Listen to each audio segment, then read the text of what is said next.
Hi மக்களே, நம்ம இப்போ மகாலி அமாவாசை நம்ம எப்படி மேற்கொள்ளணும்னு சொல்லிட்டு நான் சொல்கிறேன். தெரியாதவங்க தெரிஞ்சுக்கோங்க. நமக்கு இந்த 21/9/2025 நம்மளுக்கு மகாலி அமாவாசை வருது. மகாலி அமாவாசையில் நம்ம யார் யாரெல்லாம் நம்ம இந்த மகாலி அமாவாசை மேற்கொள்ளணும்னு சொன்னால், அப்பா அம்மா இல்லாத ஆண்கள், ஃபஸ்ட்டு ஆண்களுக்கு நான் சொல்கிறேன். அப்பா அம்மா இல்லாத ஆண்கள் கண்டிப்பாக விரதம் இருந்து தான் ஆகணும். நம்மளுக்கு 8ஆம் தேதியிலேருந்தே நம்மளுக்கு இந்த மகாலி அமாவாசை ஸ்டார்ட் ஆகிடுச்சி. நம்மளுக்கு ஒரு 15 நாள் சில பேர் இந்த அமாவாசை ஒவ்வொரு நாளும் எள்ளும் தண்ணியும் வச்சு ஒவ்வொரு குடும்பத்தில் வழிபடுவாங்க. ஆனால் நம்மளால் அந்த மாதிரிலாம் பண்ண முடியாது. அது இல்லாத மாதம் அமாவாசையும் சில பேர்த்தால் வழிபட முடியாது. நாங்களாம் நான் ஆடி அமாவாசை தான் நாங்கள் மேற்கொள்வோம். புரட்டாசி அமாவாசை, தை அமாவாசை, இந்த 3 அமாவாசையும் நான் விரதத்தை மேற்கொள்வார் எங்கள் வீட்டுக்காரர். எங்கள் குடும்பத்தில் ஒவ்வொருத்தரும் மாதம் அவங்களால மேற்கொள்ள முடியாது. அவங்களுக்காக தான் நான் சொல்கிறது.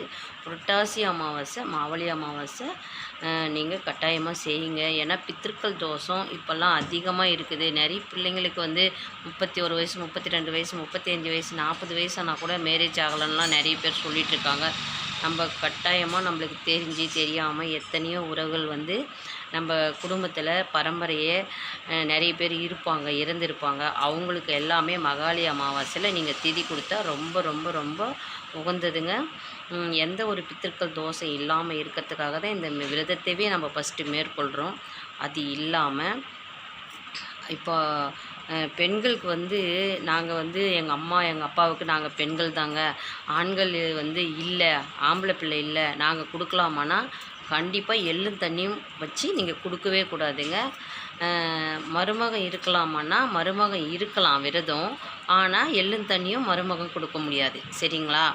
அதனால் நீங்கள் அப்படி ஒன்றும் கொடுக்கணுன்றது ஒன்றும் இல்லை. விரதம் இருந்து நம்ம பெண்கள் விரதம் இருக்கலாம், ஆனால் எள்ளும் தண்ணியும் நம்ம கொடுக்கக்கூடாது. அது நம்ம குடும்பத்துக்கு ஆகாது. ஏன்னா நம்மளுக்கு நம்ம பிள்ளைங்க இருக்காங்க, பெண்களுக்கு நம்ம கணவர் இருக்கிறாரு. அது கணவர்லாம் இருக்கிறதுனால நம்ம அந்த மாதிரி கொடுக்கவே கூடாது. சரிங்களா?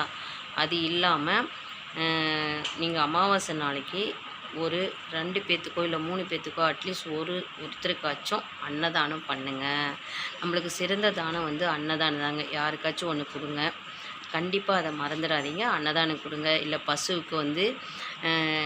பசுவுக்கு நம்ம அகத்திக்கீரை கொடுக்கலாம்.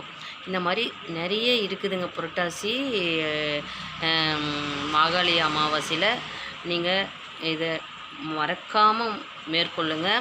நம்ம இந்த 12 மாதத்தில் முக்கியமான மாகாளி அமாவாசையில் உங்களால் செய்ய முடியாத அமாவாசையை நிவர்த்தி செஞ்சுக்கலாம். நம்ம பித்திருக்கள் தோஷங்கள் எதுவுமே இல்லாமல் நம்ம குடும்பத்தில் நல்லபடியாக நம்ம சுபட்சமாக இருக்கணும்னா இந்த அமாவாசையை மேற்கொள்ளுங்க. கட்டாயமாக மேற்கொள்ளுங்க. இந்த வீடியோ பிடிச்சிருந்தால் லைக் பண்ணுங்கள், ஷேர் பண்ணுங்கள், சப்ஸ்கிரைப் பண்ணுங்கள். எனக்கு தெரிஞ்ச சில ஆன்மீக தகவல்கள் இல்லை அமாவாசை விரதம் எப்படி நம்ம மேற்கொள்ளணுன்றது சொன்னேன். உங்களுக்கு பிடிச்சிருந்தால் இதை லைக் பண்ணுங்கள், ஷேர் பண்ணுங்கள், சப்ஸ்கிரைப் பண்ணுங்கள். தேங்க்யூ ஃபார் வாட்சிங்.